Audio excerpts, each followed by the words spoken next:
হ্যাঁ, সৈয়দ রিয়াদ হুসাইন, আপনার কাছে আরেকটি বিষয়ে আরেকটি সংবাদের আলোচনা শুনতে চাই। 2012 সালে টেন্ডার ছাড়াই কোটি কোটি টাকার কাজ পাচ্ছেন পছন্দের প্রতিষ্ঠান। দৈনিক যুগান্তরের 2012 সালের খবর ছিল এটি। টেন্ডার ছাড়া প্রকল্পের বরাদ্দের মাধ্যমে প্রকল্প বান্ধব সিন্ডিকেটকে আওয়ামী লীগের সরকারের গোপন অর্থনৈতিক হাতিয়ার হিসেবে কাজ করেছে কিনা, বা টেন্ডার ছাড়া কি আদৌ কাজ করা যায়? সরকারি এরকম বড় বড় কোটি কোটি টাকার কাজ এটি তারা করেছে কিভাবে? যায় এখানে কয়েকটা জিনিস হচ্ছে যে আপনাকে জিনিসটা বুঝতে হবে যে মানে how does this system work. একটা ডিক্টেটরশিপ, অথরিটারিয়ান কিংবা totalitarian government, how does it work. এক ব্যক্তি কিন্তু এভাবে করতে পারে না, তার একটা স্ট্রাকচার লাগে। যেমন সে থাকবে, তার একটা গ্রুপ থাকবে, এবং এর নিচে কিন্তু আপনাকে যে ব্যুরোক্রেসি যেটা থাকে সেটাকে আপনার লাগবে। শেখ হাসিনার আমলে একটা মজার একটা প্রবাদ ছিল, তার কাছে কেউ কোনো খালি হাতে ফেরত আসতো না।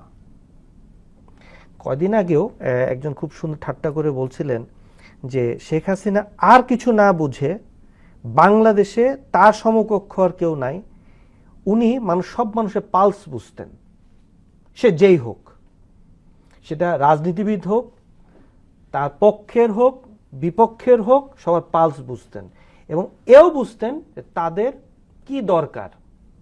তো যার দরকার সে তাকে শেখ হাসিনাকে গালাগালি করলেও সে এসে বলতো, দেখা তো করতে আসছে কোনো একটা কারণে, যে আমার এটা দরকার। তো সে বুঝেই উনি কিন্তু এই কাজগুলা করত।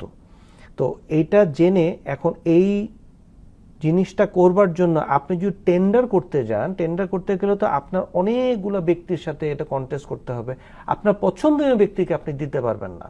এখন টেন্ডার করেন, প্রজেক্ট তৈরি করেন, এইটা টেন্ডার প্রক্রিয়াটা এমন ভাবে আয়োজন করা হতো যে এই জায়গায় ফিটনেসে এটা এখনো হচ্ছে, আগেও হতো, কিন্তু ওটা করতে গিয়ে দেখা গেল যে তারা কন্ট্রোল করতে পারছিল না।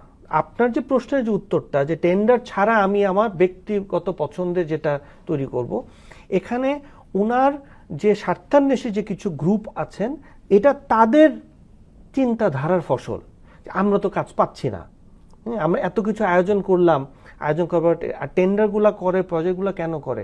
আসলে রাষ্ট্রীয় কোষাগার লুট করবার জন্য। আপনি প্রজেক্ট বানাবেন, আপনি তার কোষাগারে গিয়ে বলবেন না, বাংলাদেশের মানুষকে যদি বলেন যে ভাই আপনি আমাকে 1,500, 2,000, 3,500 কোটি টাকা, 5,000, 10,000 কোটি টাকা দেবেন, মানুষ তারা মানবে না। কিন্তু আপনাকে এটা কি করতে হবে? গল্পটা সাজাতে হবে। সাজিয়ে দিয়ে কিভাবে করবেন? একটা প্রজেক্ট তৈরি করবেন, সে প্রজেক্টে 200 টাকার বালিশ 5,000 টাকায় করবেন, করে টোরে এখান থেকে টাকা লুটটা করবেন, তাহলে আপনার পকেটে টাকা। জনগণ তো আর ভেতরের খবর জানে না। জনগণ বুঝবে, এখন থেকে আমরা বুঝবো, যখন আপনার বাজেটের 50% চলে যাবে এই দায় মেটাতে। তারা যে করছে, আজকে আপনি বাজেট সাজাতে, কিন্তু আমাদেরও তো এই আপনি যেটি বললেন একটু